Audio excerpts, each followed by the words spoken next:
host events at the Brian Lara Cricket Academy, the International Waterfront Centre and other key venues were informed this week that their permissions had been revoked. The TTPA described the decision as another top-down action taken without consultation, warning that it dismantles the country's entertainment economy and undermines Trinidad and Tobago's global reputation as the Mecca of Carnival. The association said the move, coupled with the recent increase in the cost of alcohol, has a catastrophic impact on mass bands, bars, nightclubs, event producers, alcohol distributors, and other entrepreneurs who rely on the entertainment industry. It added that many are now being forced to consider closures, cancellations, downsizing, or job cuts. Meanwhile, Culture Minister Michelle Benjamin said government was not stopping fetes, but it is working with the National Carnival Commission and the Trinidad and Tobago Promoters Association to find alternative venues and create a more balanced, inclusive carnival for 2026. In a statement issued, she said, quote, "We are not saying that we are stopping fetes. What we are doing is working to identify and promote more appropriate spaces that can enhance the experience while reducing any negative impact that could possibly arise." Benjamin said the government's decision to stop fetes at the Brian Lara Cricket Academy is not about restricting carnival, but about creating balance. And as public sector wage talks are set to start soon, some union leaders are demanding fairness, clear communication, and prompt resolution in addressing outstanding salary arrears. Negotiations between the Public Services Association and the Chief Personnel Officer are expected to resume in the last week of November 2025. Amalgamated Workers Union President Michael Prentice said his members will be demanding 10% increase, the same percentage being offered to other public sector workers, including those under the Public Services Association. The 4% wage increase covered the 2014 to 2019 period, and Prentice said the union also negotiated a market rate clause to ensure workers would not be left behind in future settlements. Well, those were 6 AM News headlines. We'll have another news update at the top of the hour right here on CNC3 and the TBC Radio Network.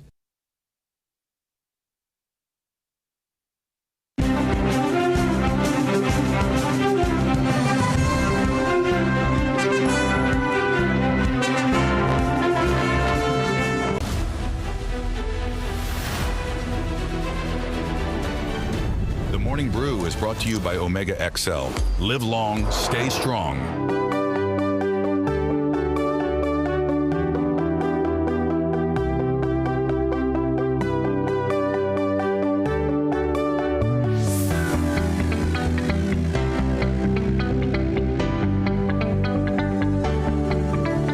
Good morning, Trinidad and Tobago. Today is D-Day, the 13th of November. It's a Thursday, and indeed, we head to the Hazel Crawford later on this evening. I will get into some of that discussion in a few, but again, good morning. Great to see you. Great to spend the morning with you. I'm here till 7:30, coming in from 7:30 till 8. Ian Wason with that in-depth look at sport.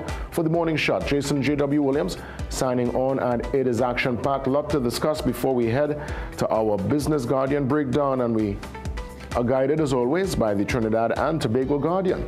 On the front page for today, Thursday, says, "Blow to Carnival." This development yesterday created quite a stir, and I'm kind of trying to listen to all the different arguments. Of course, I come from a place of being intimately involved in the carnival as one of the cultural and carnival MCs for the major events, and these events will take me from the north of Trinidad to the south to Sweet Tobago to just bring the energy and bring the vibe, and it's something we look forward to. And I was so happy over the last couple of years to see that South Trinidad was part of the conversation. Now, I recall back in the day, South would have had their Boxing Night celebration, namely at Skinner Park, and then when that particular venue would have been exhausted. Now, obviously, it's still very much a venue when it comes to the Calypso Fiesta. That's the home of the Calypso Fiesta and other events, the stick fighting finals and all that stuff. Then Sapa was also an option for many a concert and party out in South. Started there, Nyla Blackman's concert at Sapa. And then there was this natural move now towards the Lara Stadium when the facility was completed, and because of, I guess, the proximity of the highway, massive car park, space, many promoters saw that as a great option to throw, whether it be a wet fet, paint party, Juve style party, late night into early morning party, breakfast party, and it was really this ecosystem that there was a rhythm and there was a momentum and a lot of action was now in the Southland, and South was a major part of the conversation in the Carnival experience. Now that's, well, clearly based on yesterday's decision, something of the past, and I really wonder the trickle-down effect of this and the impact on the South, well, business community, the promoters who would have already booked this particular space. It's a lot of moving parts, and it's almost like there's going to be a scrambling for Carnival 2026, and unfortunately probably some of these events might move out of the Southland, and I find that to be, a bit unfortunate. You're trying to listen to all sides of this discussion, because up to yesterday, a caller, for those who looked at the program, a caller was very passionate from Mova, remember? Living next to a bar, the caller said, listen, the noise is tremendous. They can't make. It puts them into a tailspin. It puts them into a mental kind of, a mental block where they might even want to act upon how they feel, and how they feel is one of rage and hurt. And I understand all sides of the argument, but there must be some middle ground. I mean, at the end of the day, we can't be calling, the Carnival experience and culture noise. It's not like these things happen every single weekend. And yes, I know the residents and those who live in Taruba and Marabella and areas close by, I guess, I don't live in the space, so, they are the ones, I guess, well, they've been part of the conversation, and I guess certainly the Prime Minister listened to their particular call and took heed and made a particular decision. But I want, if this is the way forward, that it's not a selective kind of bias and a selective noise when it comes to events, activities, engagements. Election time is a period where there's also plenty noise. I recall after the April 28th election and the current administration stepped into office with a mandate from the majority, there was this victory celebration, this last lap, as it were, the Sunday after election. I don't know if you remember. And let me tell you, if you want to talk about noise, a big truck passed on my street, and that was the first time I remember all my cupboard things had to rattle, right? It wake up the place, dog barking, it was crazy, and I want folks to know that if this is the new standard, it must be applied across the board, straight into election season, into silly season. Even the joyful noise, those who make a joyful noise, and we're talking about houses, places of worship, who might set up in a particular space and clapping and singing, and who call to prayer. We have to have the big conversation. Noise is noise. So if it's going to be a noise-free Trinidad and Tobago going forward, it must be applied across the board, and it can't just be for a particular venue in a particular cultural experience and moment. But I'll stick a pause. I'll stick a pin. I want us, when we open the lines, if not tomorrow, next week, to expand on this, because obviously it's one of those discussions where I might have a perspective, but I'm willing to listen. And I'm also from those who live in the space and are indeed impacted in a major way. So let's keep the conversation going. But as it is right now, promoters are scrambling to find a new space, new venue for some of the major events within Carnival 2026. As we head to the back page, oh yes, it's no room for error. Nothing but 3 points. Nothing else will do. It's a must win tonight. Tonight is our finals. It is our finals, and of course that's one of our talisman, Levi Garcia, really great guy. I'm a really big fan of Levi Garcia. Not only the fact that he is clearly one of our top talents out there now in Russia, of all places, really, really far from home, but he's a Southman like myself, Deep South, and I know when you come from Deep South, you have to really put that extra step, that extra gear. The sacrifice is even more to travel to training, to really be in the mix. And trust me, his story is one of tremendous success. I wish Levi the best, and the entire team, a matter of fact. But That's one player that I know, and I hope tonight, Levi, everything clicks and you're able to show them what you're about, my friend. Coach Dwight York to the team, technical staff, let's make it happen. Let's bring it home. 3 points tonight. Here's Crawford from 8 p.m. Let's see you there, TNT. We are to the brief on this Thursday morning, and we're looking at some awards being handed out to some St. James secondary students. Congrats to them. They got some great awards there for the National Secondary School Entrepreneurship Competition. This was held at Napa on Tuesday, and I'm watching the Minister of Education. I must say Dr. Dowlat is really making his rounds, very much involved, seems to, I like the energy so far I'm seeing from Dr. Dowlat, so I wish him the best in that regard. And we're looking at at least a time capsule at the DB Secondary School. They had the 25th anniversary recently. So the time capsule concept, you put all these different items that we're using in this 2025, you put it in a time capsule and you bury it for a generation to come to go dig it up and open it to see, what was relevant in 2025. So that's a good look. Well, Business Guardian, it's up next. And Anthony Wilson joins me. That's right, government seeking Point Lisa's expansion and other developments via our Business Guardian Thursday. Today, Thursday, the 13th of November, 2025. See you soon.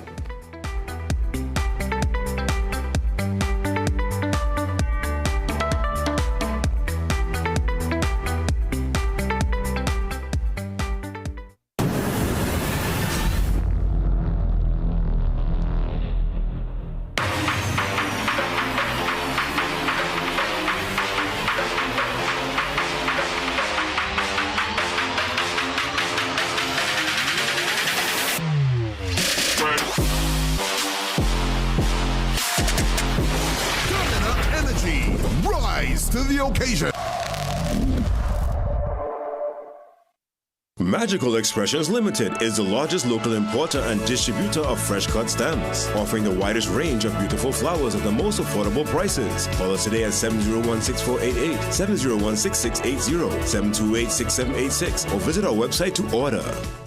Victor, why are you still living with bad odors? Instantly refresh your spaces with Febreze. Smell like leftover fried food? Instant freshness. Febreze, your home smelling fresh and clean. Find the limited edition at your favorite store or supermarket. Step into the Christmas season at Tile Depot. 12 by 12 tiles, $750. 17 by 17, $975. 18 by 18, $995. 20 by 20, $15.95. And 22 by 22, only $20. Visit Tile Depot Limited, Bagney Trace Chase Village. Call 234-4402. How did I get started? Well, my family has been using it for years for their joint health, and they always encourage me to try it. Once I did, I noticed a significant improvement in my energy levels and overall wellness. Remember, you deserve the best. Choose Omega XL.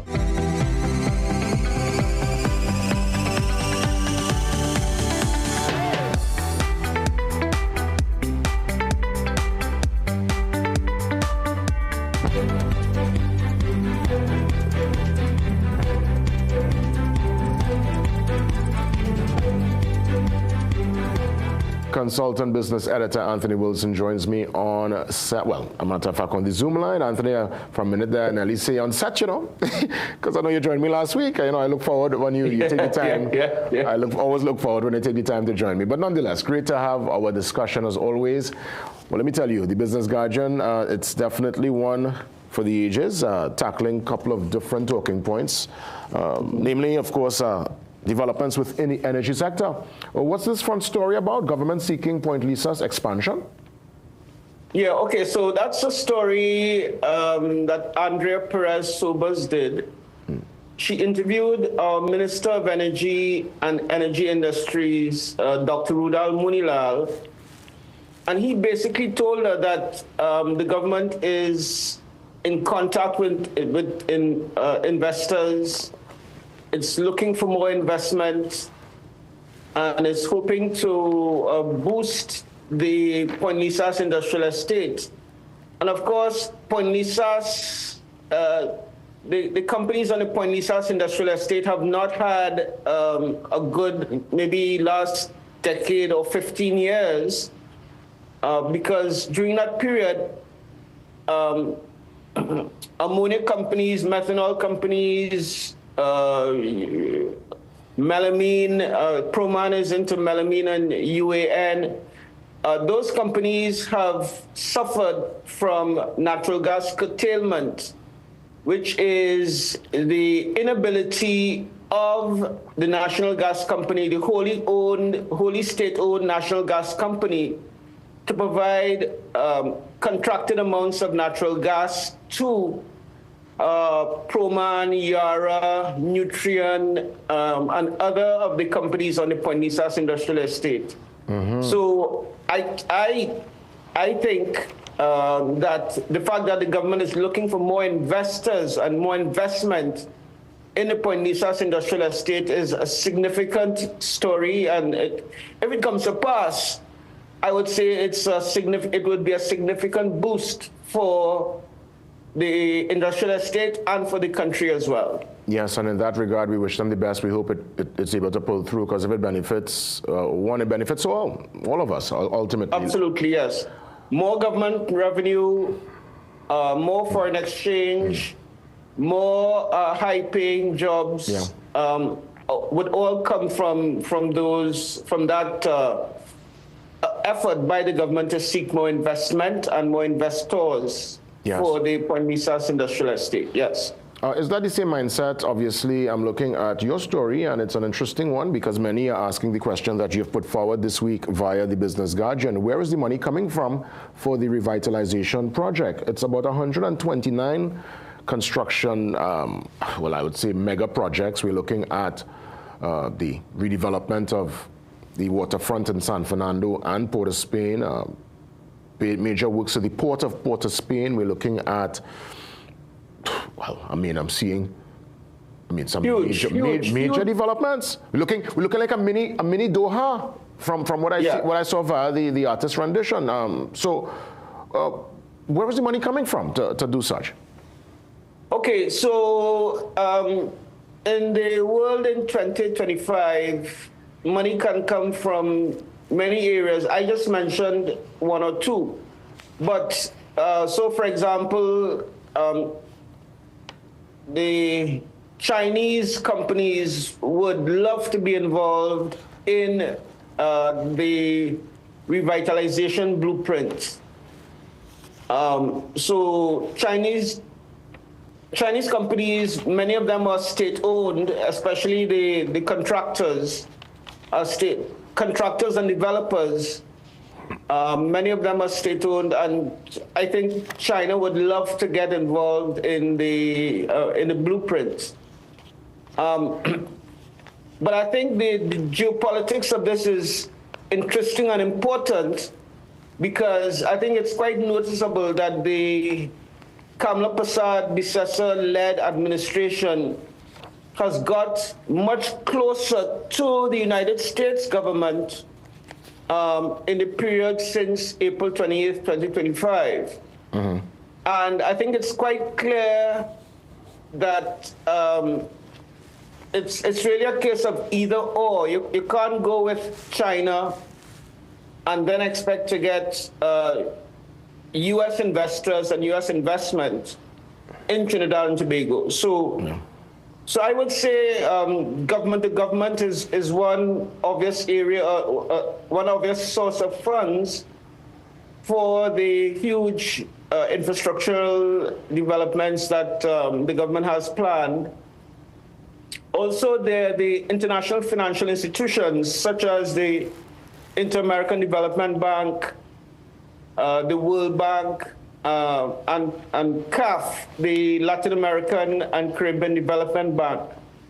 And also there is the Afri-Exim Bank as well, which has set up an office in the region in Barbados. That will also be a source of funds for the international financial institutions will be a source of funds for the revitalization plan. Well, Anthony, it's a great read. I want to thank you for expanding on it. And again, it's a great plan. It looks amazing. If my country could look like that, by all means. But we have to figure out how we're going to do it and how we're going to maintain it.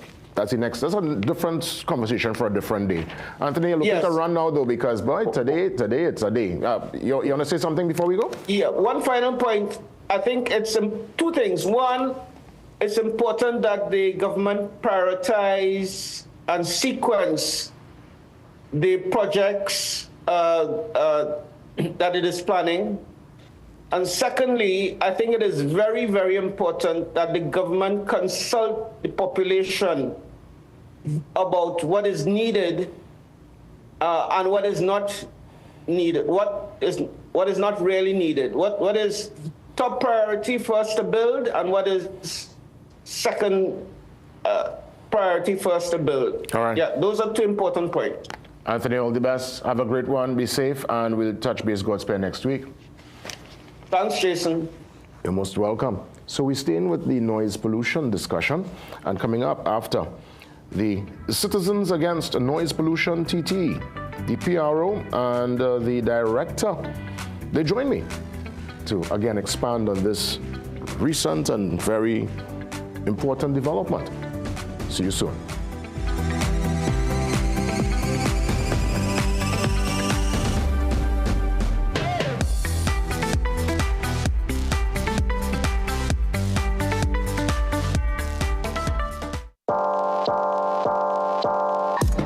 Welcome to Holiday Inn Express and Suites.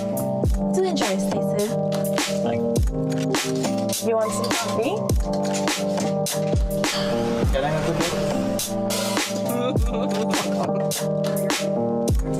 Perfect then. That's exactly what we need. Hi, the pool is this way. Whatever you're here for, we're here for you. Stay smart at the Holiday Inn Express and Suites.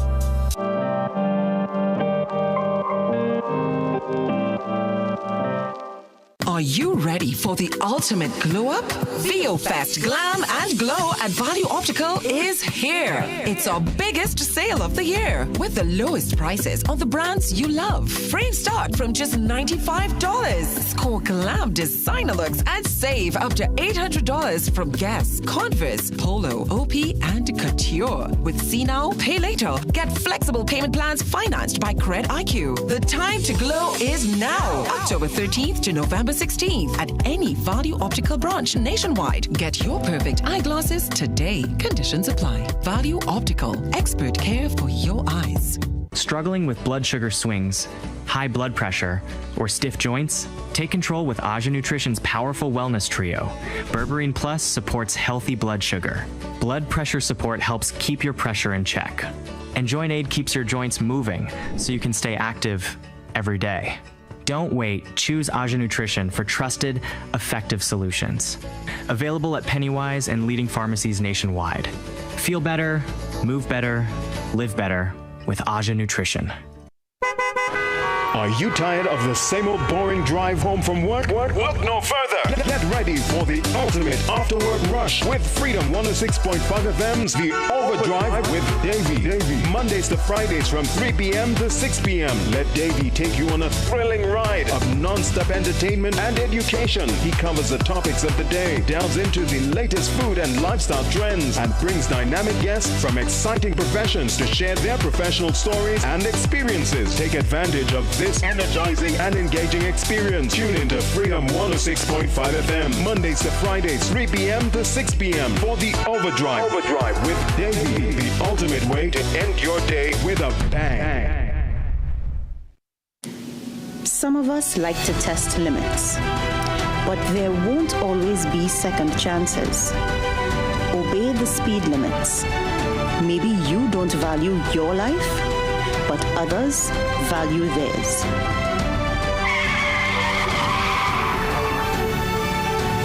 A message from the TTPS.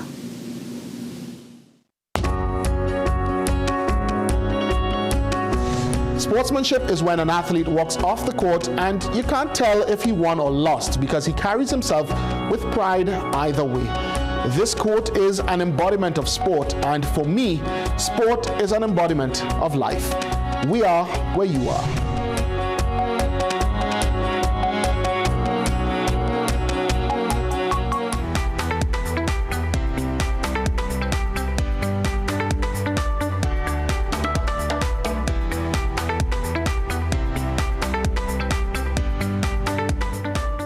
Well, very important to continue with this, I would say, impactful decision yesterday. It's obviously one where it's, I wouldn't even say a circular argument per se. It's been a very strong discussion because nobody's arguing. I mean, I think we all need to take a moment and listen and understand the impact of said noise, but we want it to not be selective noise. And that's why we'll get a chance to find out what's the ultimate, what's the overarching perspective really, and what's the end goal as it pertains to this decision that was made yesterday, and if we'll see it in other sectors as it pertains to this issue of noise. And in that regard, we welcome the Citizens Against Noise Pollution, their PRO and director. They join me, of course, to the top of the Zoom line. That's Tamara Chatter. Tamara, good morning to you, PRO. Good morning. How are you? All is well. Great to have you. I'm looking forward to our discussion. And our director, that's Lindian Bechu. Lindian, good morning to you.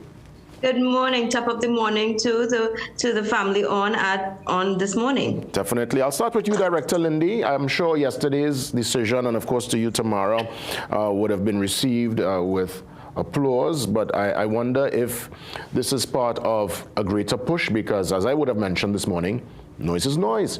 And we have seen during election campaigns, the sound systems, the big trucks, the fanfare that comes around silly season, places of worship that will set up in a particular area, and it's clapping and singing and the call to prayer in certain areas that is very loud on a massive speaker, waking up the place. So where does this stop? Where does this end as it pertains to this issue of noise? I'll start with you, Director Lindy. You know, in Trinidad and Tobago, in the last probably 10 to 15 years, there has been an escalation in terms of noise pollution complaints. And I mean, this is not just isolated to open air fets. This is from private residents facing their speaker boxes, for instance, towards their neighbors, or actually leaving their amplified devices on for hours at a time, going out to work, coming back home. You know, not even in regarding their neighbors as in the surrounding environs. We have, for instance, bars and lounges doing the same thing, the use of amplified devices out in the open as well. We have to tackle noise pollution in a systematic way. And Citizens Against Noise Pollution, we would have welcomed this decision yesterday. And although it may have raised some eyebrows and many people may have disagreed with it, it is actually a step in a right direction to tackling noise pollution, especially when we consider community health. And profit can never trump community health, because in the long term, you know, many governments, as well as there's documented evidence from the WHO, that there are billions lost in terms of social and mental and physical health that many residents and citizens go through in trying to mitigate the effects of noise pollution. Yes, and of course, I understand, but I go back to my question. Noise is noise, whether it's a joyful noise. I'm talking here about places of worship and elections. Is this same passion and energy that yourself and Tamara and the rest of the folks within the organization have? Is it also towards that kind of noise and that kind of energy? Probably I'll bring Tamara in and let Lindy continue. Well, we have a Facebook group, a social media group that is almost 4,000 people right now. And we get noise complaints daily. So we get the noise from churches, temples, every single celebration, that's the abuse of it.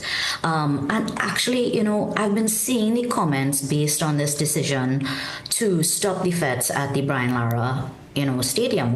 Although we welcome it, we need to send the message that we have to, yes, put measures in place. But FETS must go ahead. But if the EMA and the TTPS were doing what they were supposed to do all along, this may not have reached here.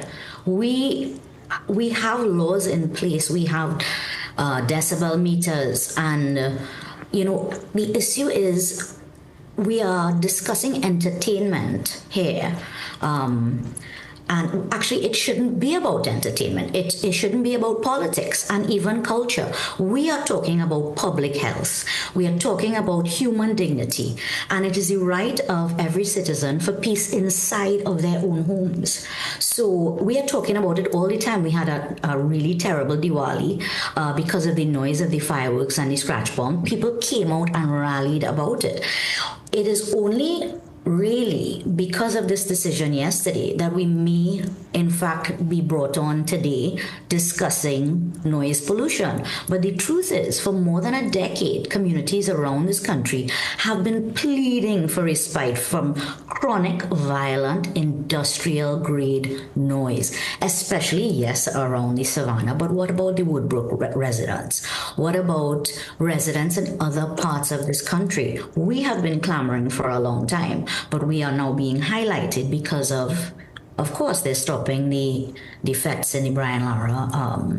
And people look at it, I'll tell you, as an attack on religion when we speak out. People are now calling this an attack on entertainment. We fully support commerce, but commerce cannot come at the detriment of our health of our nation. Last night on CNC3, you all brought up a young man that was speaking that his mother died last year around the Taruba Stadium. Now, we are telling people that she lived for years under torment from noise, and she stated it was the stadium, FETS at the stadium. That is what she stated. But on her death certificate, it didn't state that, right? It would state whether it's heart failure, whether it's stroke, whether it's cardiac arrest, not years of sleep deprivation, chronic stress, cortisol elevation, and trauma. Your own Dr. Joel Tilak Singh brought up last week in a article on a book, The Body Keeps the Score, that trauma rewires your brain and body. Trauma impacts us in so many. I don't have to be a doctor to tell you what damage it does to the health of our citizens. So while we welcome this, the discussion has to be greater, and it has to be not just banning one location, because we ban one location and now people that live around the savannah are worried. And what do we have around the savannah? We have a hospital, we have the zoo, and the issue, we're moving the issues all over.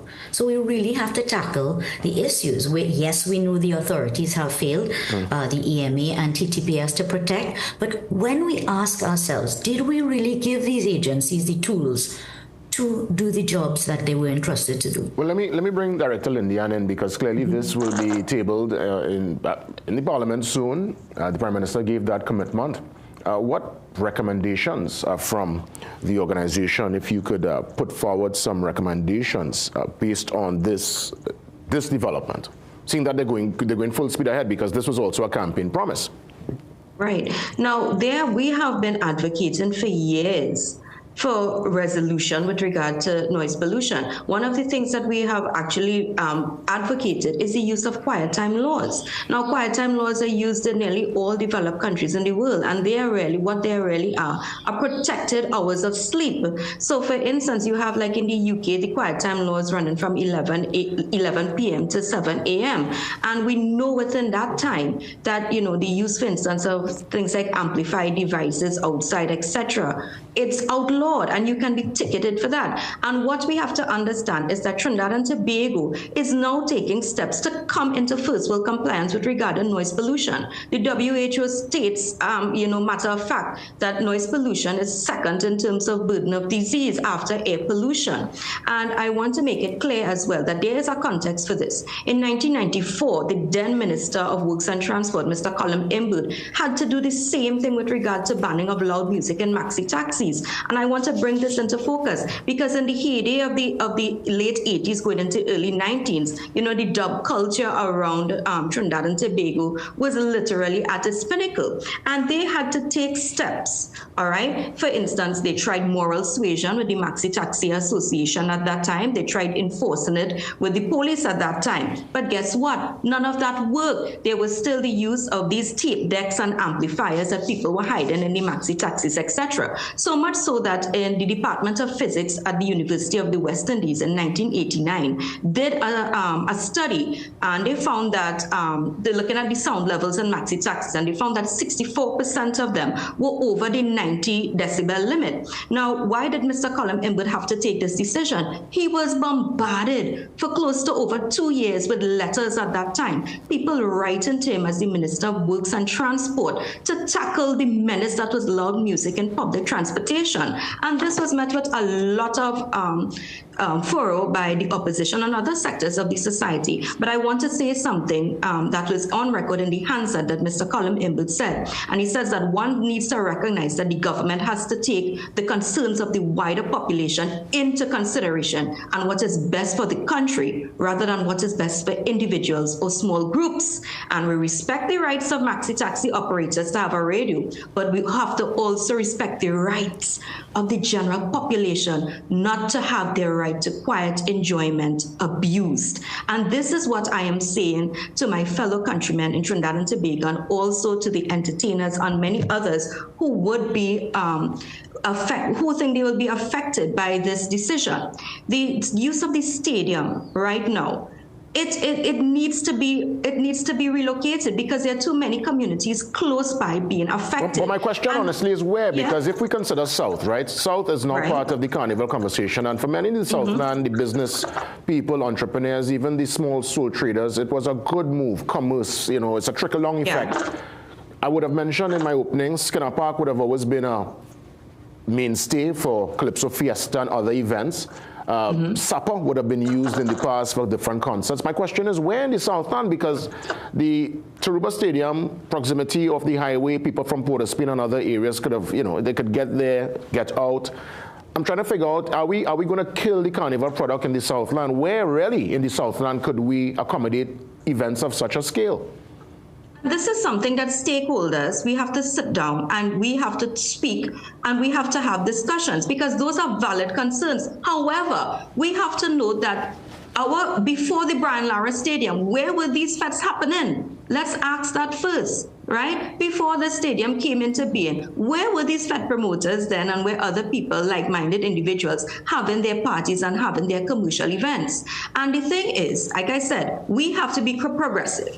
And if right now there is a problem, there are many, we have to think about mitigation strategies. If the government's decision is part of their road to tackle a serious health crisis in this country, because if you look at the news within the past, probably in particular, last 3 years or so, there have been numerous letters to the editors. There have been numerous reports, even cases of violence against citizens in this country who have reported acts of intimidation and threats. And if this is part of a regulation, I have yet to hear someone in the entertainment industry coming out and saying, we understand fully the concerns of noise pollution. And if this means that we have to regulate and provide more sound mitigation strategies for our events, we are willing to do so, as well as to lobby for an area and a venue that will house our cultural events. Indeed. And this is not an attack on culture. It is about regulation.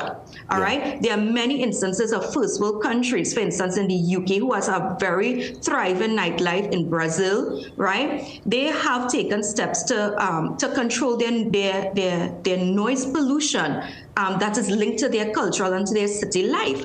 And I want to bring it, for instance, into focus. There is a particular arena, the O2 Arena in Greenwich, which can house up to close to 20,000 people.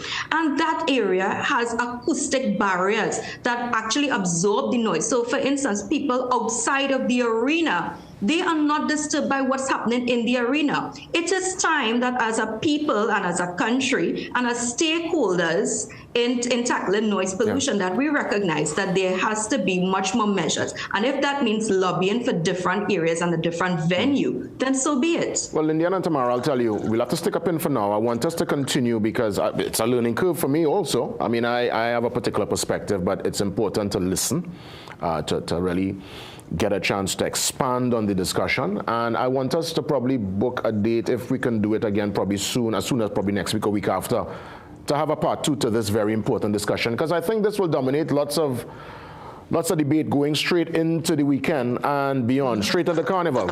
So all the best again, ladies. I want to thank you, and let's keep in touch. Our pleasure. Thank you so much. We take that pause and we come back.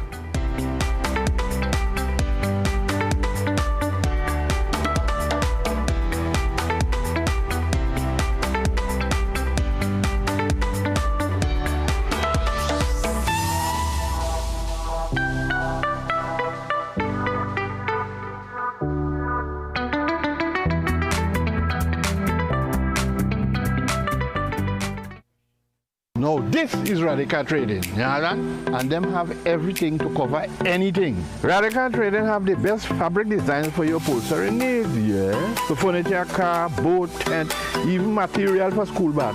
This will look really nice on my couch, boy. They even making pillow too. Sprang. Oui? Oh shucks, I forget my money. Serious? They could pay for it for me. Me and my big mouth boy, I want a Radical get thing to cover mouth yet. Radical Trading, 4 locations nationwide. Magical Expressions Limited is the largest local importer and distributor of fresh cut stems, offering the widest range of beautiful flowers at the most affordable prices. Call us today at 701-6488, 701-6680, 728-6786, or visit our website to order. Ping pong, from Charles Chocolates, comes into flavor. Ping pong, everybody wants some. Roasted peanuts is the true #1. Ping pong, you better get a handful. This chocolate is so incredible. What's the snack everybody craves for? Ping pong bongs into flavor. Chocolate coated peanuts. Delicious top class A+. Ping pong, ping pong. From Charles Chocolate, bongs into flavor. Gaming Express Limited is a premium importer and retailer of the highest quality brand name electronics. We stock the widest range of PlayStation, Nintendo Switch, Samsung, and Apple devices and accessories. Visit us at Shop 52, Level 2, Gulf City Mall in San Fernando, or contact us by phone or WhatsApp message at 687-7480 or 301-9797 or 798-1280.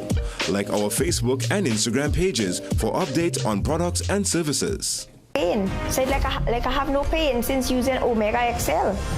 For those who try Omega XL and they say it didn't work, try it again. Remember, you deserve the best. Choose Omega XL. Calling all filmmakers, producers, content creators, influencers, and recording artists. If you're looking to rent a versatile studio space with green screen, video wall, cyclorama, and more, look no further. GM Labs is here to make your dreams a reality. Located in the heart of Port of Spain on St. Vincent Street, GM Labs is your one-stop shop for all your creative needs with over 2,800 square feet to work with. Take your creative concept to the final product at GM Labs. Give us a call or WhatsApp or message us on our Instagram and Facebook pages at GM Labs TT.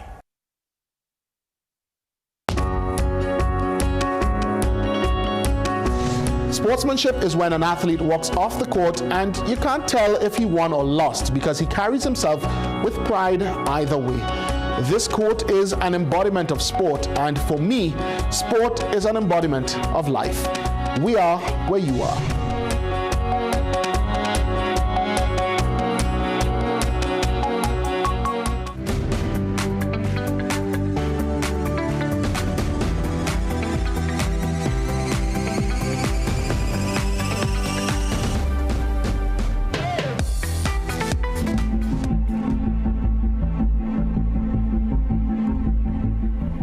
ASP Russell joins me on set for the Police and News segment. Again, a very important talking point, and we're going back to that issue of parenting, one that we started, and I'm glad we were able to expand on it, and more so touch on the role of fathers, because I've recognized that many times it seems like the TTPS officers have to sometimes step in.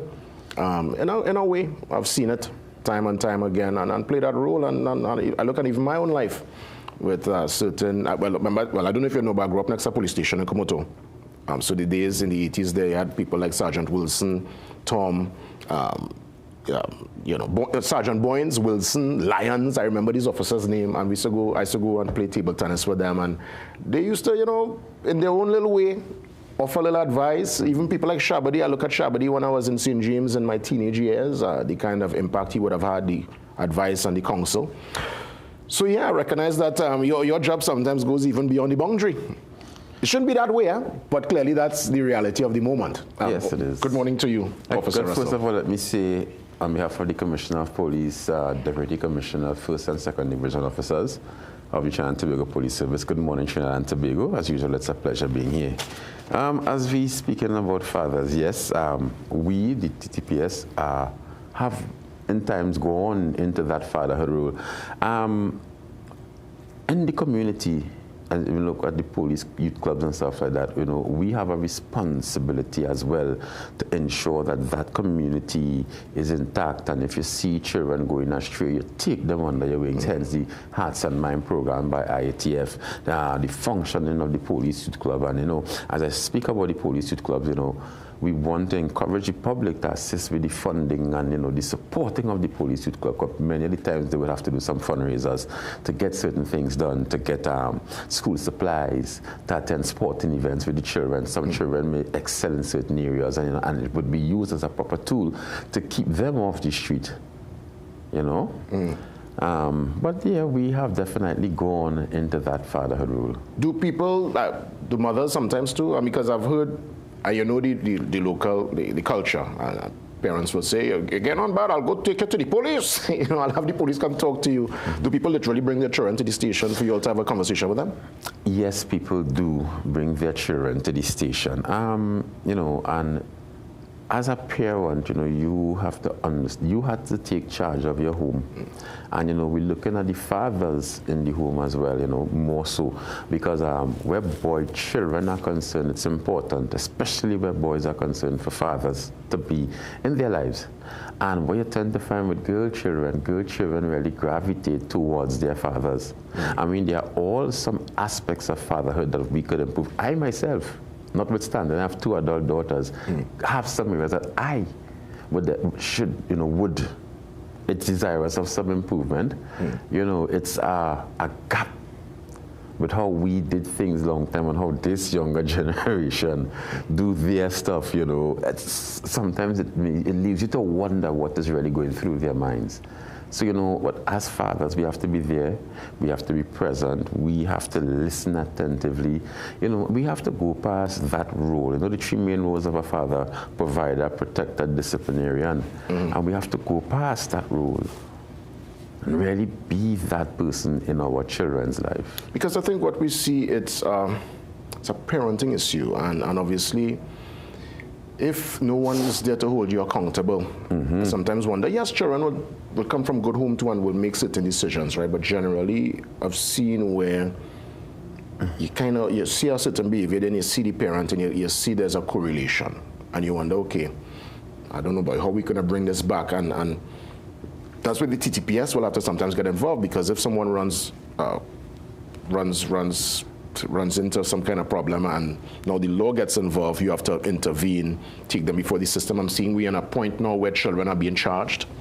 I've seen it in Tobago. I've seen it now on the local side. The commissioner would have mentioned he's going to go in with a more iron fist kind of policy. So I guess we're in a kind of watershed moment. This is a crossroad. And it's either we bring it back, or we, as they say, we go and clear then. And I guess that's why we're having these frank and open and honest discussions.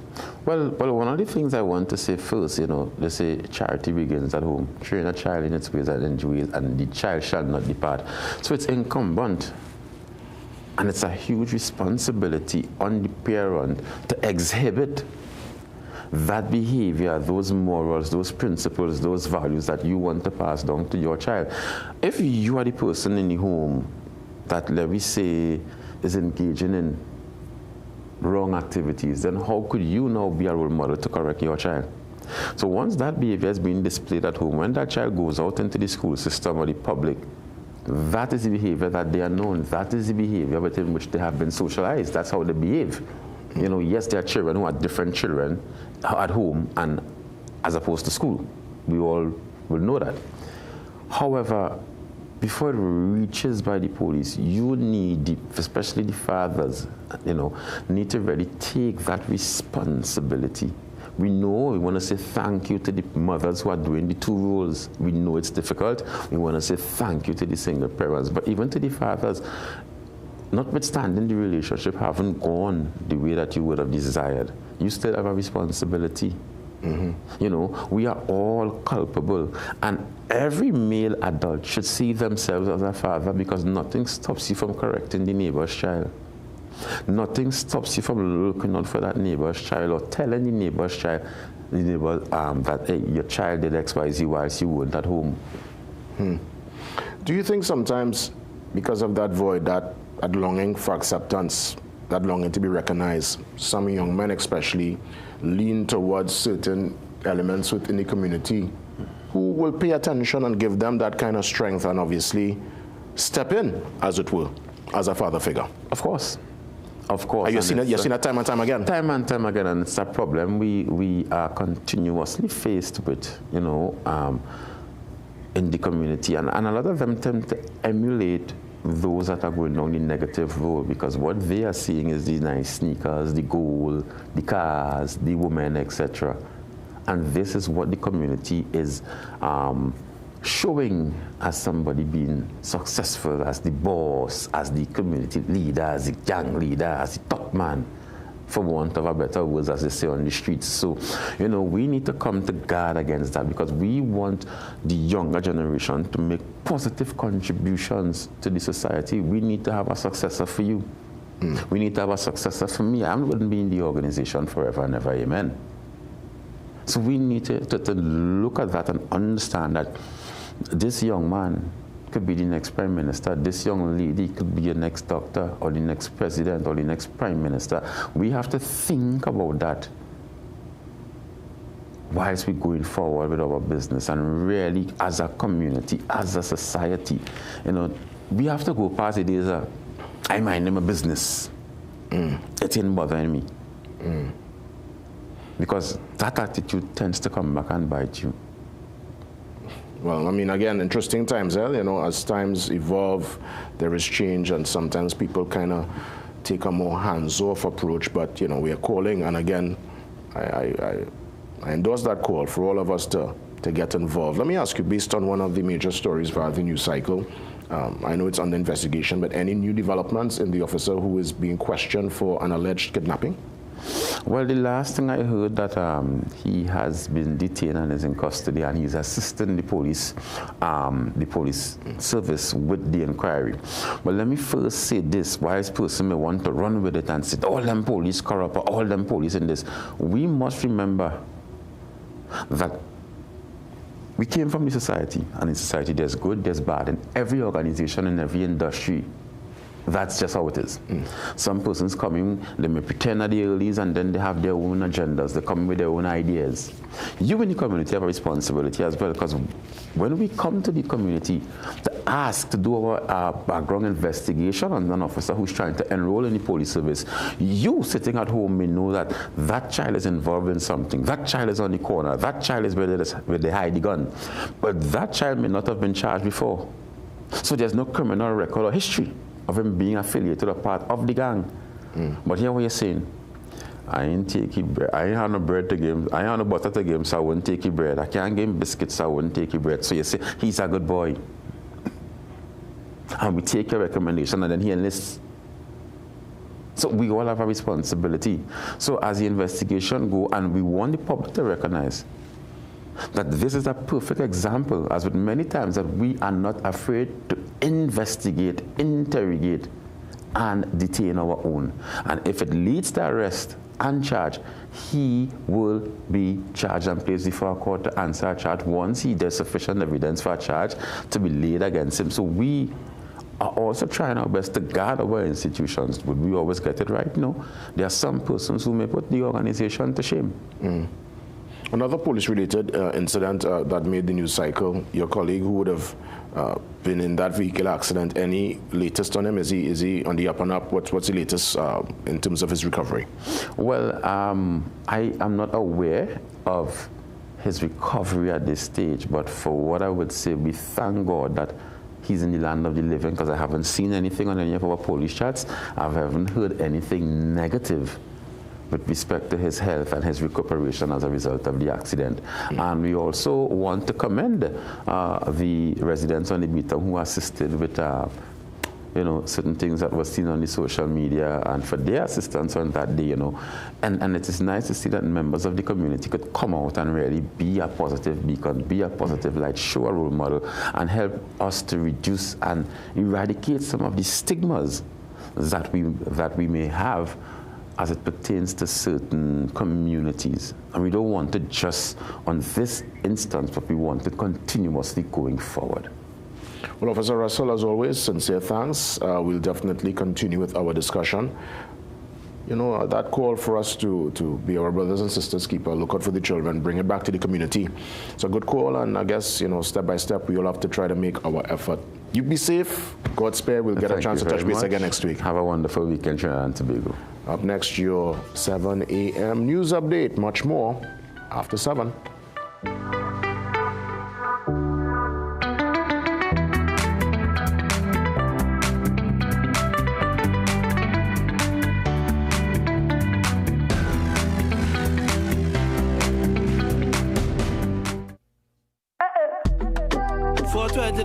And my baby is called and she tell me she want to know, girl. Yeah! This is your Ragamafukuta representative for Angus Tura 420, a premium rum drink. 420, rough wine, balance on it, drink a 420, relax a bit. 420 we drinking, I tell you 420 we drinking.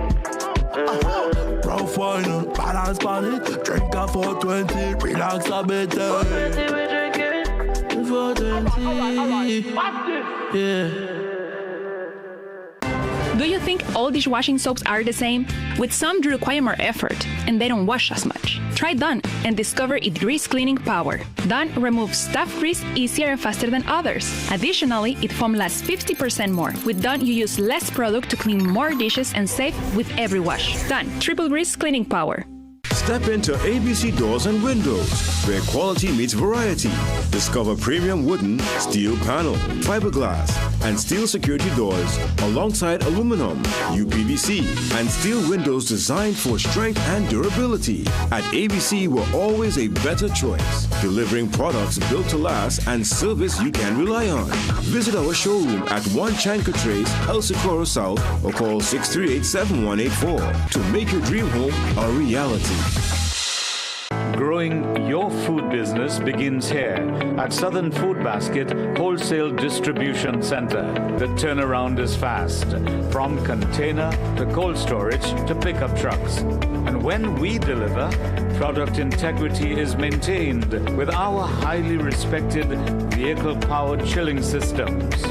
So come on down to Southern Food Basket Wholesale Distribution Center, where a whole new experience awaits.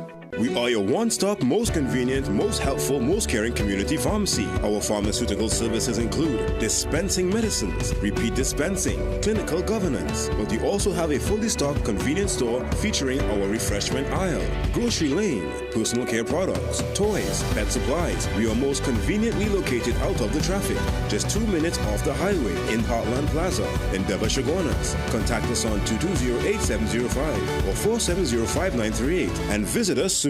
Food Basket. Food Basket, nation's #1 supermarket, bakery, restaurant, meat market, fresh producers, everything fantastic. For everyday low price, things real nice. Come in once, but to come back twice. Wholesale retail, everything for you. A Rima, Shagwana, Shafle, Glowview. Food Basket, the nation's #1 supermarket, bakery, restaurant, meat market, fresh producers, everything fantastic. Food Basket, hypermarket, Arima, where shopping is a pleasure and the price is right. Period nights don't have to look like this. Move less, wake up to change. So change for a real night's sleep with Always Overnight. Its 3 times protection system absorbs, locks the fluid, and keeps it away from your skin. For protected nights without leaks. Always. Visit Tire Clinic Marketing, New Truck and OTR Tire Service Center at number 30 and 32 Montrose Main Road, Chaguanas. Call today at 665-8973 or 672-3419. Alignment services available. Tire Clinic Marketing, Truck and OTR Service Center. A tire for every need.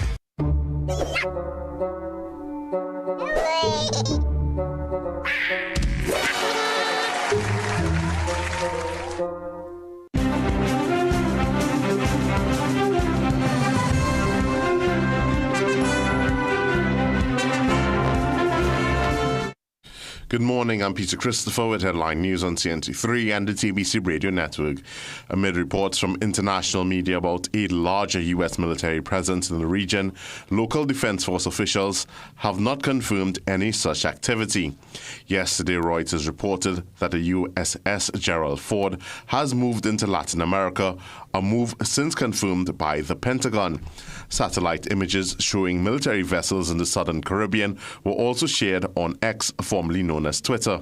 CNC3 News attempted to speak with Chief of Defense Staff Captain Don Polo during a CARICOM Impacts event on Wednesday, but he declined to comment. 2 weeks after Hurricane Melissa first tore across the Caribbean, the United Nations reports that massive government-led humanitarian responses are still the main lifeline for people in Cuba, Jamaica, and Haiti. In Cuba, the UN deputy spokesman Farhan Haq reports the damage there is exceeding initial estimates, with the number of damaged homes climbing to 60 to 90,000. More than 54,000 people are still displaced, and aid efforts like the World Food Programme have supported 140,000 people. Meanwhile, in Jamaica, 2 communities remain inaccessible. The delivery of 40,000 tarpaulins is stalled due to damaged roads, making shelter a major issue. The WFP plans to extend cash assistance to up to 90,000 Jamaican households. And in Haiti, the UN response is rapidly scaling up. The WFP is delivering 15-day food rations in the south with an aim to assist a total of 190,000 people in the coming weeks. Education Minister Dr. Michael Dowlatt is giving the assurance that the Teaching Service Commission is moving to fill hundreds of vacant teaching posts across the country. At the 25th anniversary of the Davie Secondary School on Wednesday, Dr. Dowlatt says interviews are underway to appoint principals, vice principals, and teachers at both primary and secondary levels. He also announces a major revamp of the technical and vocational education program and outlined plans to modernize secondary education and equip students with practical skills that can lead directly to jobs. And those were your 7 a.m. news headlines. We'll have another news update at 8 a.m. on the TBC Radio Network.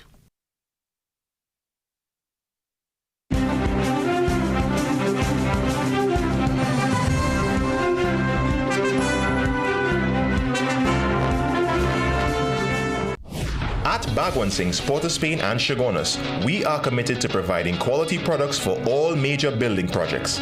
Let's build together with rebars and beams, VRC coils and mats, RHS and angles, roofing sheets and purlins, lumber, plywood and MDF. Bagwansing's, building homes, building communities, building TNT for over 60 years. Bagwansing's, Port of Spain and Chaguanas, building value every day.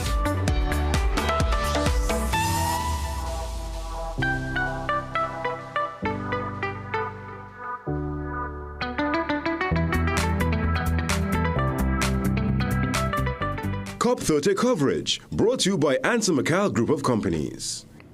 COP 30 in Belém, Brazil. Ryan Bechu, our man on the ground, is giving us the latest. Let's check in with Ryan to see what's happening. Good morning, Ryan.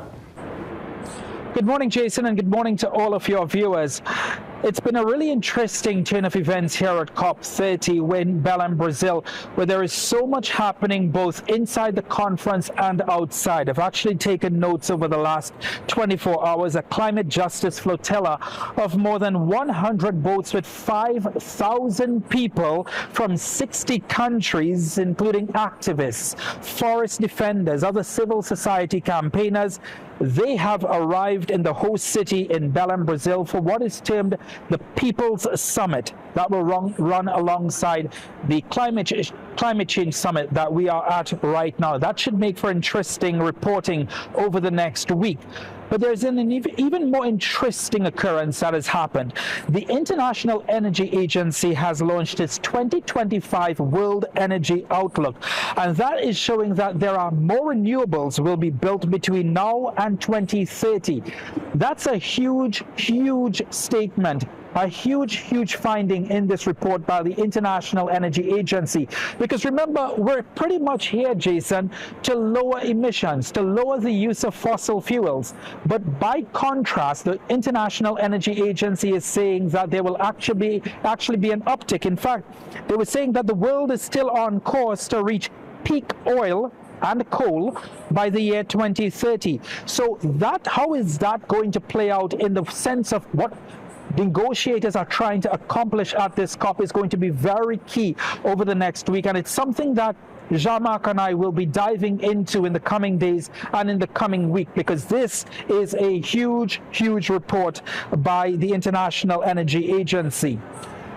On the local front, Brazilian President Lula da Silva has earmarked this COP as the Cup of Truth.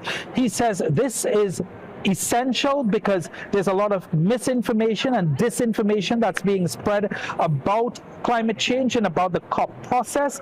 And with that came a declaration by 12 countries signing on to a declaration to make climate change reporting and climate change information one with integrity and one that is factual. So we'll have to also see if there are any more signatories that come on board in the next week as COP30 heads towards its end. However, lots to unpack in what has been a dramatic 24 hours in Belém, Brazil. We'll keep you posted on how things are evolving, and it's evolving so quickly. But certainly that International Energy Agency report will be hitting international headlines in the coming days, and we will also be following what are the implications for it, as Trinidad and Tobago is an energy-based country. It's back to you, Jason. COP30 coverage brought to you by Anson McCall Group of Companies. Thank you so much there, Ryan, keeping us in the loop with all the happenings out of COP30 in Belém, Brazil. Up next, we get you ready. It is a great initiative under the umbrella of GMMB Bank. It's the One Love Relief Fund. Full details from GMMB's Country Corporate Marketing and Comms Manager, Chantal Pereira. She's up next.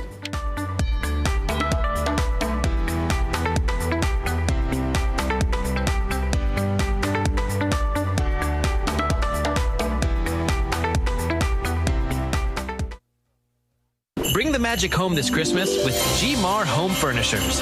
Enjoy up to 30% off store-wide and make your home shine this season. From elegant furniture to modern appliances and more. Shop online and stay tuned to our social media pages for exciting weekly sale drops. Take advantage of our extended opening hours all Christmas season at our El Dorado and California showrooms. Call 235-4925 for more information or visit us in store.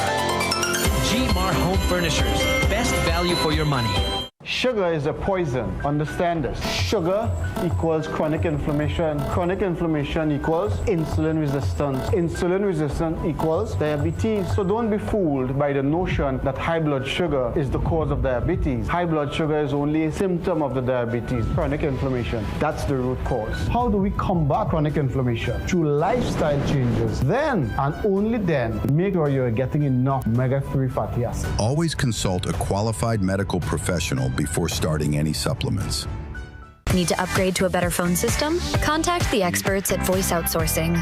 In office or remote, our phone system allows you to take every call. Grow your bottom line by offering excellent customer service. Call 217-1895 or 628-8182 or email today. Are you ready for the ultimate glow up?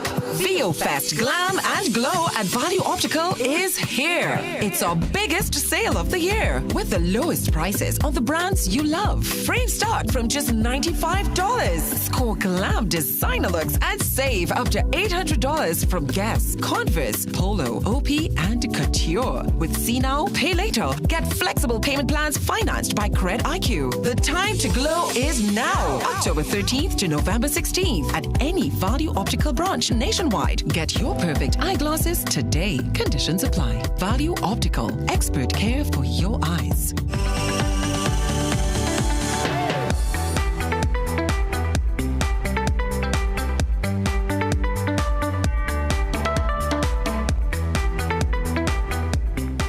Such a joy to have Chantal Pereira on set with me, the GMMB team, always in the loop, and their ethos and their whole commitment to love and unity. And this is a bank that was, of course, born out of Jamaica, but they have operations here in Trinidad and Tobago and far removed. And the fact is, as Trinbagonians and that connection with Jamaica, Chantal, it's only fitting that we step up, and that's what I would imagine this One Love Relief Fund is all about. I can't wait to get all the intimate details, and welcome back. Welcome back to the building. Thank you. So good to be back. Yes. See the space again. Fantastic. So I would imagine this was this of course came up. I would imagine immediately everybody started to activate. Yeah. This was a no-brainer for us because this is our brothers and sisters in Jamaica, right?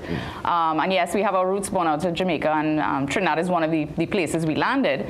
So we thought, well, how best can we help serve our brothers and sisters in Jamaica? And of course, being a financial institution, opening an account was pretty simple. It was pretty easy.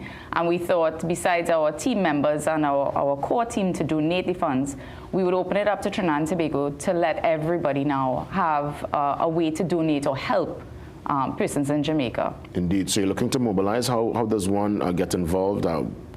Walk me through the logistics and the details as to how do we put the funds into the account. Sure. So we've created a fund.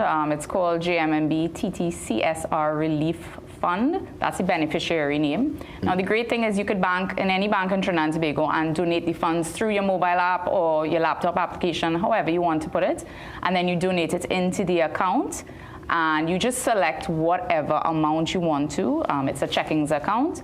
And I'm sure the information of the account number will come up on the screens, so you can get a chance to read that, as well as we would have it up on our social media, on our website, and you could call us as well if you need more information. Indeed. In terms of your contacts, your colleagues in Jamaica, what's the feedback you've been getting? I know that help is coming from across the globe, and what we're seeing will take probably years with that destruction in the southwestern part of Jamaica. But what's the feedback you've been receiving from your colleagues there? So I've actually spoken to the head of the Joan Duncan Foundation up to just yesterday, just to touch base with her to find out what's the feeling on the ground, what's happening, because they have been doing a lot of drives and organizing food packages and whatnot. She's like, Chantal, it's worse than we think it is, because it's been, 2 weeks basically, and the lush greenery that was once green is now brown, dry, rotting because of the water residing in the place for so long. Of course, things like mosquito, waterborne illnesses will start to happen if they don't clear up some of those spaces. I understand a couple of communities still can't get access to that because the roads, the damage that has been caused. So she said, we need everybody to just put a hand, pray for us, and just help however we can. And they're grateful for the international community stepping forward. So the One Love Relief from the Trinidad, as we mobilize on our end, all these funds now will head to Jamaica, and the Jamaica team will now distribute on the ground. Yes, because they're already on the ground. They're working with many different organizations. They're working with the ministry as well. And they were pulled together to understand what the first needs are, what's the most impacted area. Do they need food? Do they need shelter? A lot of places need repairs, tarpaulin, for instance, basic things like that. So they're going to work together with those organizations to get it to where it's needed most. Indeed. And where can one go online to, again, go through the information? Again, as you said, you could do it mobile, and this could be from any financial institution. Any financial institution. Doesn't matter who you bank with. You can make a contribution as quick and easy and painless as possible. You can go on our social media, on our Facebook, Instagram, you name it, TikTok. We are up on all socials, on our website as well, tt.jmmb.com, or you could call our client care hotline at 800-JMMB, that's 5662.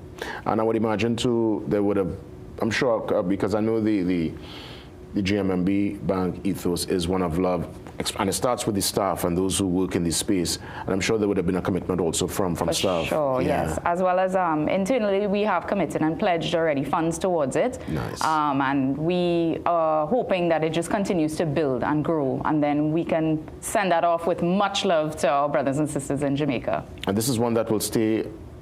The fund will stay active for quite a while, I would imagine. Yes, we're hoping that we can end it in maybe end of November or so, but depending on the needs and how it goes, then we will know if to keep it a little more active or a little more open till the end of the year.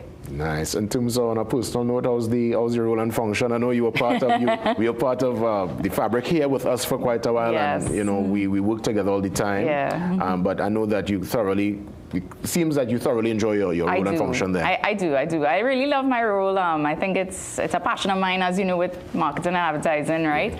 But I love the culture of JMMB, and I love the ethos of love, and they mean what they say, So it's a great place to be, and it's a great place to work. Chantal, as we wrap things up, let's put the information up one more time. I'll let you speak directly to this. Again, it's the One Love Relief Fund. Yes. Chantal, it's yours. So the beneficiary name is JMMB TT CSR Disaster Relief.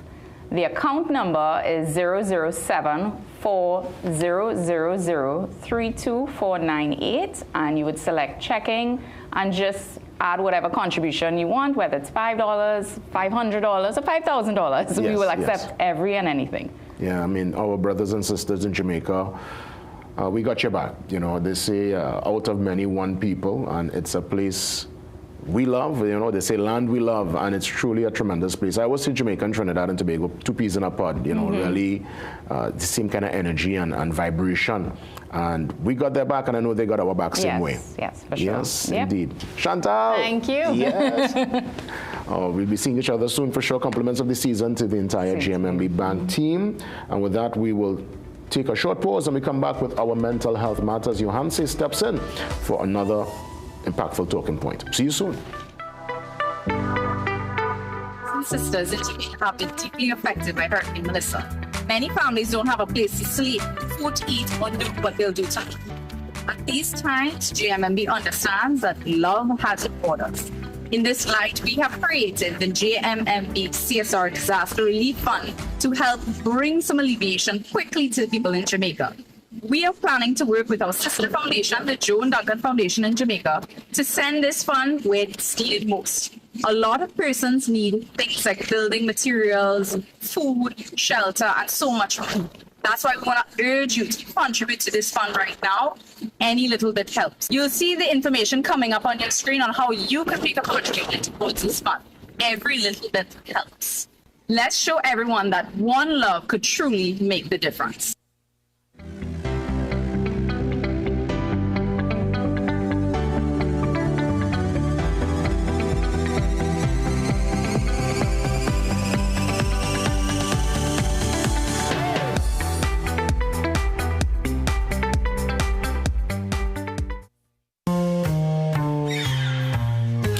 Things don't always go as expected.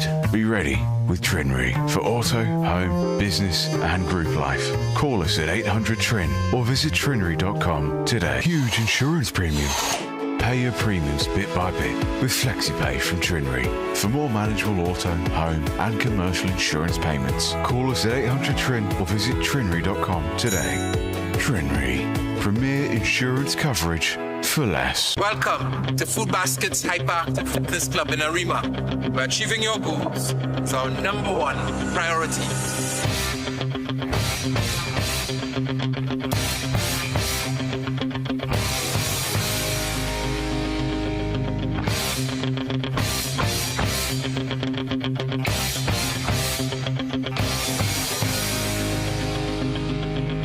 Hyperactive Fitness, baby. That's the place to go.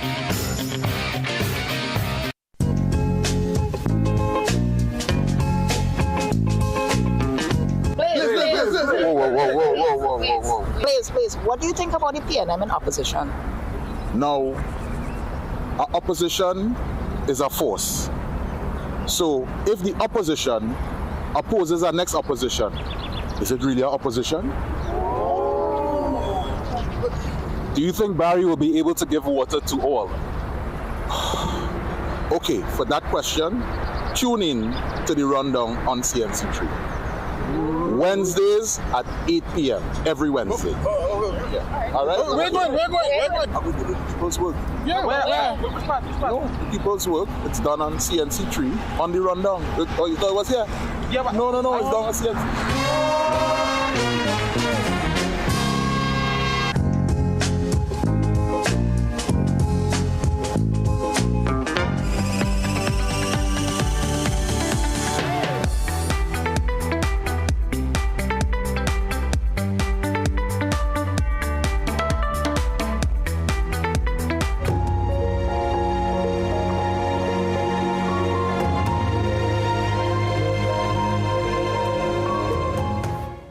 Behavioral change consultant Johanse Iodike joins me on set, and another interesting talking point. Johanse, welcome. Great to see you. Yes? Mm-hmm. Can you accept it? That's the question this morning. I want to know where we're going with this here, Johanse. Sitting down. Can you accept it? Accept what, Johanse? All right. Well, not a dictionary meaning, but tell me what you think accept mean when you accept something. You settle. You know, you've come to terms with it, and more or less, yeah, there's a acceptance. You receive it. There's a, you receive it. You're settled with it. You accept it. You accept it. Using the same word, right? Yeah. Accept means that I have come to terms with the reality of this moment. Yes. Right. Now, acceptance don't mean you have to like it. Right. Acceptance don't mean it have to stay the same way. But the act of accepting is what brings mental clarity to be able to do something about it. But generally, what I've noticed, especially as Trinidadians, we don't like to accept reality. We like to quarrel with reality. So let me give you the easiest example. Why the sun so hot? It had to be raining now, boy. Why he or she like this? Instead of saying, it is raining now, that is the truth, I don't like it, let me pull out an umbrella, let me call a taxi, wherever it is. So the emotion behind it sometimes clouds the solution. So why Jason so, boy? Instead of saying Jason like this, I will figure out how to move around him. But why we have to always maneuver, and I'm glad you bring up this today, Johanse, because I won't lie, boy, your rhythm and your timing here is tremendous. The fact of the matter is that, yes, when it comes to people, right, everybody will have their personality and their particular way. But do we have to honestly accept it, especially if you try to present yourself? You see, when you try to reason, you try to... Acceptance comes also with sometimes, because you also talk about speaking your truth. And I guess sometimes you try to maneuver around something and massage it, and then, well, I guess it will always come down to a boiling point, you know. Well, if there's non-acceptance, I guess. Yes, remember I say acceptance don't mean you have to like it. Acceptance don't even mean you have to condone it. Is acceptance peace? Does acceptance bring a certain peace if you accept it? That is it. You accept it. So that, let me say, you don't like somebody, some aspects of the personality, you accept them for who they are, then you can decide what role they're playing in your life. Instead of, and you use the word massage, right? But that's sometimes what we try to do, you know, we try to change reality. Or even alter ourselves to exist within the reality of acceptance. Because I guess if, let's say, you're in a relationship scenario, and the person, you've made your commitment, the person is now showing their true face.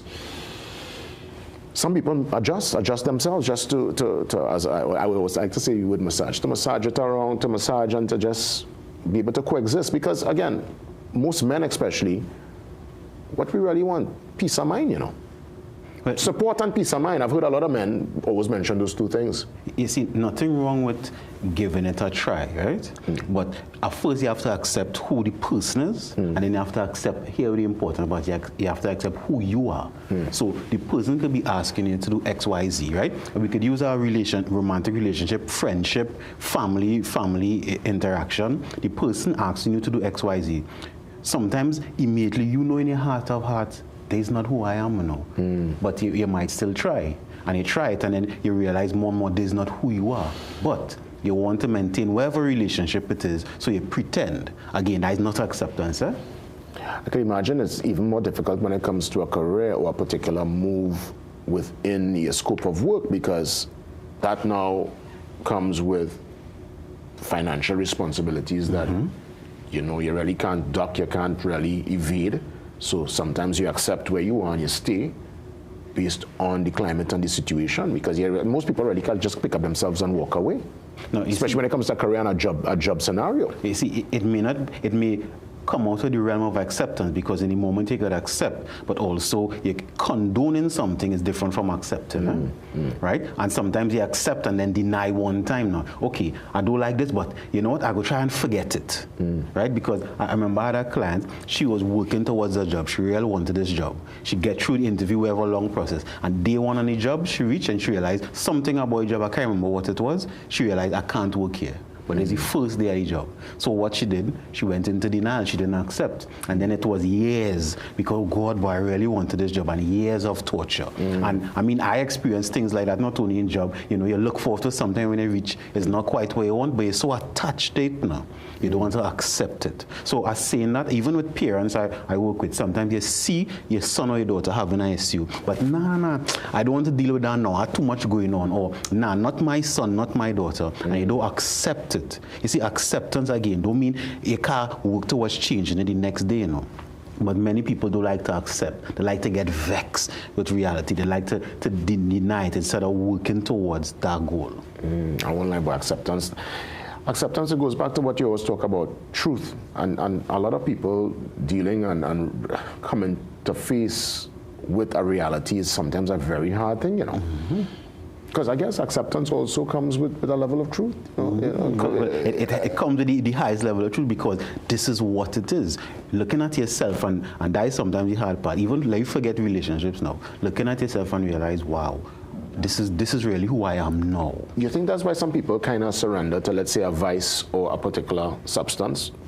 So those who go through substance abuse issues, they always say it's a mental illness, right? Yes, people taking a particular product and you're seeing the impact, and sometimes if they go so far, they can end up, you know, socially displaced and that kind of stuff. Do you think those folks can accept that, you know what, this is me, I've accepted the illness now. This is me. Is there hope for that person? Yes, but most times, and I'm glad this is a mental thing, because let's just say I want to go and take a drink, right, with my friends because we want to have a good time, versus I want to take a drink to forget what's going on. Same act, but two different mindsets. So if your mindset when you're doing something, partying, drinking, watching Netflix, if I'm doing it to try to deny reality, that is what is developing into dependency or mental illness, versus, hey, there's a form of recreation and entertainment alignment with it. I'll let you have the final say. You answer. Great topic this morning. Nation, acceptance is important. Seeing the truth for what it is. Don't make life complicated, because even though life is not easy, it's really not that hard. Thank you for listening. It's really not that hard, you know. You answer every single week, really inspiring us with the talking points, with the advice. I always look forward to our mental health matters. With that, I'll make an early exit. Of course, Ian stepping in for the morning shot, so that in-depth look at sport is coming up in a couple of minutes. But before we go there, let's check in with our daily health tip. I'll be back for more tomorrow. God spare. The Daily Health Tip, brought to you by Omega XL, where health is wealth. Did you know that the prostate, a small gland located just below the bladder in men, plays a significant role in our reproductive system? It's not a topic we discuss every day, but understanding it can be crucial, especially when it comes to prostate cancer. Prostate cancer is one of the most common types of cancer among men, but many are unaware of its basics and the importance of early detection. Let's dive into some essential insights that every man should know. Firstly, what exactly is prostate cancer? Well, it's a condition where cells within the prostate gland begin to grow uncontrollably. This can lead to several health challenges, and if left unchecked, serious complications. Now, who's at risk?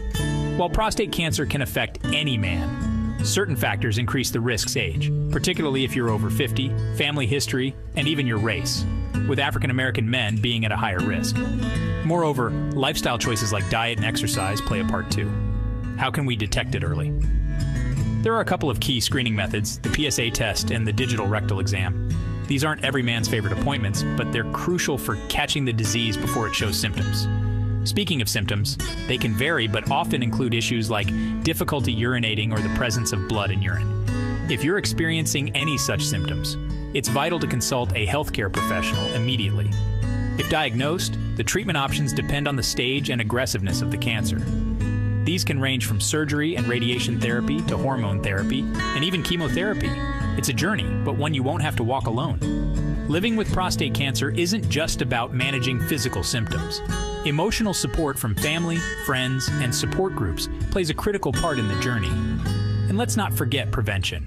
A healthy lifestyle isn't just good for your heart. It can also reduce your risk of prostate cancer. Regular exercise, a balanced diet, and avoiding smoking are all key components. Also, inflammation plays a significant role in prostate cancer. Chronic inflammation can damage DNA, creating an environment where cancer cells can thrive. This persistent inflammation not only damages tissues, but also alters cellular behavior, leading to the uncontrolled growth characteristic of cancer. Understanding the link between inflammation and cancer helps us realize the importance of managing inflammation. Lifestyle factors such as diet, physical activity, and avoiding smoking can influence inflammation levels in the body. In conclusion, being informed and proactive about prostate cancer is crucial. With early detection and proper treatment, many men continue to lead fulfilling lives. If you or someone you know is over 50 or at high risk, encourage them to talk to their doctor about prostate cancer screening. It's a conversation that could save a life. Remember, you're not alone in this. Reach out, get screened, and take charge of your health today. Note, for more information, contact your local healthcare providers. The Daily Health Tip, brought to you by Omega XL, where health is wealth. Ladies and gentlemen, boys and girls, good afternoon. And we're gathered here for the game of your life. Lovely, lovely, lovely. I want to see you put your flags up in the air right now. Sing.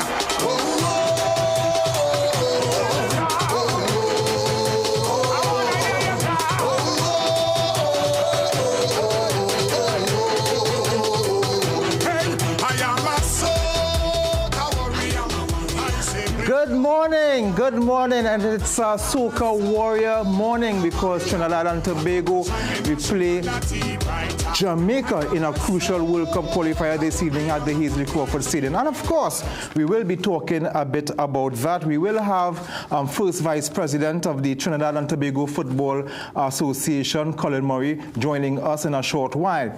But before we get into the meat of the show this morning, let's look at the